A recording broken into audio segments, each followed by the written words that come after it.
Mucha gente que pasó por aquel restaurante en el centro de Guadalajara nunca imaginaría lo que ocurrió aquella tarde. Para quien veía desde fuera, era solo un día más, mesas llenas, platos saliendo rápido y empleados corriendo para atender el movimiento. Pero para Ana María fue el día que puso su vida de cabeza. Ella trabajaba allí desde hacía casi 2 años, siempre callada, siempre sonriendo a los clientes, incluso cuando llegaba con ojeras después de noches mal dormidas cuidando a su madre. Era el tipo de persona que hacía más de lo que podía, sin quejarse. No era solo por ganar dinero, era por tratar a las personas como gente, y eso guiaba todo lo que hacía. Quien la conocía sabía. Si había alguien con buen corazón en ese restaurante, era ella. Ese día, mientras equilibraba platos y pedidos, Ana María notó un movimiento en la parte de afuera. Un hombre parado en la acera, delgado, ropa desgastada, los ojos clavados en los platos que llegaban a las mesas. No había agresividad, no pedía nada, solo observaba con un tipo de hambre que cualquiera reconocería. Ana María sintió ese apretón en el pecho que ya conocía bien. Era el mismo que sentía cuando su madre empeoraba o cuando faltaba dinero. Ella sabía lo que era no tener opción. Por eso, antes de darse cuenta, ya estaba pensando en cómo podría ayudar. No era caridad, no era lástima, era respeto, era humanidad. Y allí comenzó el momento que lo cambiaría todo. Respiró hondo y fue a la cocina, intentando ser discreta. Esperó un momento rápido, cuando el chef se alejó, y preparó un plato simple: pan, huevos y un café caliente. No era mucho, pero era digno. Mientras armaba el plato, recordaba a su madre diciendo que nadie merece pasar hambre y que ayudar no le quita nada a nadie. Ana María sabía que don Ricardo no gustaba de ese tipo de actitud. Para él, personas como Ernesto alejaban a los clientes, manchaban la imagen. Aún así, puso el plato en una bolsa y salió por la puerta lateral del restaurante. Se acercó a Ernesto con cuidado. Le entregó la comida sin hacer discurso, sin humillar, sin pedir nada a cambio. Él lloró al instante, un llanto silencioso de quien ya había perdido casi todo. Ana María apoyó una mano sobre su hombro y volvió a entrar antes de que alguien notara. Pero alguien notó. Algunos clientes en la ventana vieron la escena y murmuraron entre ellos. Un mesero comentó con otro, y cuando ella volvió al salón, don Ricardo ya estaba parado en medio del pasillo, con esa mirada helada que todos los empleados conocían. No esperó explicaciones, gritó su nombre delante de todos, con una voz lo suficientemente alta para que todo el salón girara a mirar. Dijo que no tenía autorización, que desobedeció reglas, que aquel restaurante no era un refugio. Era humillación pura, hecha sin pudor. Ana María intentó explicar, aún sosteniendo la bandeja, pero él siguió hablando, cada frase más pesada que la anterior. En ese momento, ella sintió como si su cuerpo se encogiera, no de vergüenza por haber ayudado, sino por la forma en que la trataban como basura, como si su gesto fuera un crimen. Y cuando él anunció su despido allí mismo, frente a clientes y compañeros, el silencio parecía aún más cruel. Ana María salió del restaurante con las manos temblando. Ni siquiera tomó sus pertenencias bien, solo empujó la puerta y caminó sin mirar atrás. Adentro, algunas personas cuchicheaban, otras fingían que nada había pasado.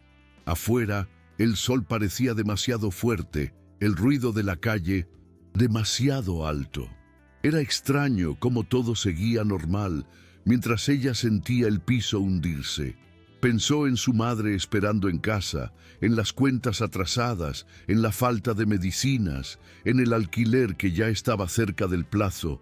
Ella siempre fue de resolver las cosas sola, pero en ese momento no sabía por dónde empezar.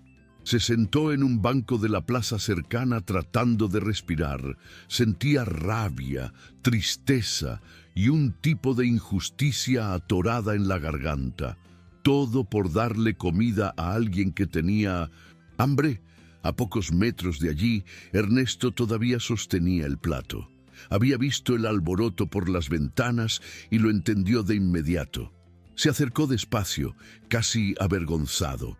Agradeció de nuevo con voz baja y pidió disculpas por haber causado problemas. Ana María, aunque destrozada, sonrió y dijo que él no tenía culpa de nada. Era verdad.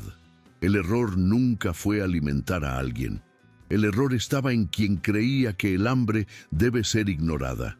Ernesto se quedó allí un rato, sin saber qué hacer. Luego se fue, llevando el plato con cuidado como si fuera lo más importante del mundo. Ana María se levantó y volvió a caminar. No tenía rumbo. Solo necesitaba andar hasta que la cabeza dejara de doler. Caminó por el centro sin destino. Pasó por tiendas, edificios, gente apurada. Nadie allí tenía idea de lo que había ocurrido y esa sensación de invisibilidad dolía. Cada paso parecía más pesado que el anterior. Llegó a pensar en volver al restaurante y pedir su empleo de vuelta, aunque eso significara agachar la cabeza ante don Ricardo. Pero la idea moría cada vez que recordaba los gritos. Ana María nunca fue orgullosa, pero tampoco era del tipo que acepta ser tratada como nada. El salario ya era bajo, las horas eran largas, y ahora estaba la humillación. La ciudad parecía demasiado grande y al mismo tiempo asfixiante. Era como si el mundo dijera, «Estás sola». Fue entonces cuando alguien la llamó. Un hombre bien vestido, camisa de tela fina, reloj discreto, expresión seria, pero tranquila. Dijo que estaba en el restaurante durante el conflicto. Ana María pensó que sería otro curioso haciendo preguntas, pero el hombre fue directo. Contó que lo vio todo y que su actitud había sido lo único humano en ese lugar. Dijo que nadie debería ser castigado por alimentar a alguien con hambre. Ella se quedó sin reacción. Por primera vez ese día, alguien le hablaba sin juicio. El hombre se presentó. Alejandro Torres, dueño de una cadena de restaurantes de la ciudad. No era arrogante como don Ricardo, no necesitaba levantar la voz para ser escuchado. Le pidió que fuera a su oficina al día siguiente. Dijo que quería hablar con calma. No prometió nada grandioso, no dio discurso bonito, solo pidió que se presentara, y eso ya fue suficiente para encender una chispa de esperanza. Al día siguiente, Ana María despertó más temprano de lo necesario. Casi no durmió. Estaba nerviosa, pero decidió ir. Llegó al edificio indicado, una oficina simple, limpia y organizada. Nada de lujo exagerado, nada que recordara el clima pesado del restaurante anterior. Alejandro la recibió como si fuera alguien importante. Le pidió que contara su historia, no solo el episodio del despido, sino su vida, su madre, el trabajo, el motivo de haber ayudado a Ernesto. Ana María habló con sinceridad. No intentó hacerse la víctima, solo explicó que no podía ignorar el hambre de alguien, porque ella ya había sentido ese vacío, aunque fuera de otra manera. Alejandro escuchó sin interrumpir, y, cuando terminó, hizo una propuesta que jamás habría imaginado oír. Quería que Ana María trabajara para él, no como mesera, sino como supervisora en uno de los restaurantes de la cadena. Dijo que necesitaba personas con valores, no solo experiencia. La reacción de ella fue casi de incredulidad. Se quedó en silencio, tratando de entender si era real. Era extraño cómo unas pocas horas podían cambiar todo. En ese momento, pensó en el rostro de su madre, en las cuentas acumuladas, en las noches preocupada por el futuro. Aceptó la oferta con lágrimas en los ojos. No eran lágrimas de tristeza, sino de alivio. Después de tanto tiempo siendo tratada como una persona reemplazable, sentía que finalmente alguien la veía como ser humano. Esa misma semana comenzó el entrenamiento. Los compañeros la recibieron bien. Aprendieron rápido a respetarla. Ana María descubrió que tenía más capacidad de la que imaginaba, que sabía liderar sin gritar, que podía cuidar de las personas sin perder en profesionalismo. Nunca necesitó humillar a nadie para que la escucharan. Algunos días después, cuando todo parecía finalmente acomodarse, Ernesto apareció en la puerta del nuevo restaurante. Estaba diferente, ropa limpia, cabello cortado, mirada menos pesada. Contó que, después de su gesto, decidió buscar ayuda en un albergue de la ciudad y consiguió una plaza en un programa que enviaba personas en situación de calle a servicios temporales. Dijo que no quería molestar, solo agradecer. Contó que aquel plato había sido más que comida. Fue el primer momento, en mucho tiempo, en que alguien lo trató como gente. Ana María escuchó con el mismo cuidado de antes. No se sintió heroína. Solo se alegró al saber que un gesto pequeño había hecho diferencia. Se sentaron unos minutos y conversaron como dos conocidos que la vida cruzó sin aviso. No hubo promesa de amistad eterna, ni discurso emocionante, solo respeto. Y eso ya era mucho. Esa noche, en casa, después de llegar cansada del trabajo, Ana María hizo algo que nunca imaginó hacer.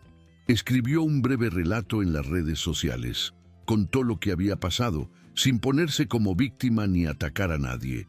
Escribió sobre dignidad, sobre la humillación, sobre perder el empleo y sobre ganar otra oportunidad. No pidió atención, no pidió aplausos. Dijo solo que ayudaría de nuevo, incluso sabiendo las consecuencias, porque el hambre no espera autorización. Publicó y dejó el celular a un lado. Al acostarse, respiró hondo. No era rica, no estaba libre de problemas, no tenía la vida perfecta, pero había recuperado algo que pensó haber perdido, su autoestima. Ese día entendió que hacer lo correcto duele, cuesta y a veces derrumba, pero aún así vale la pena.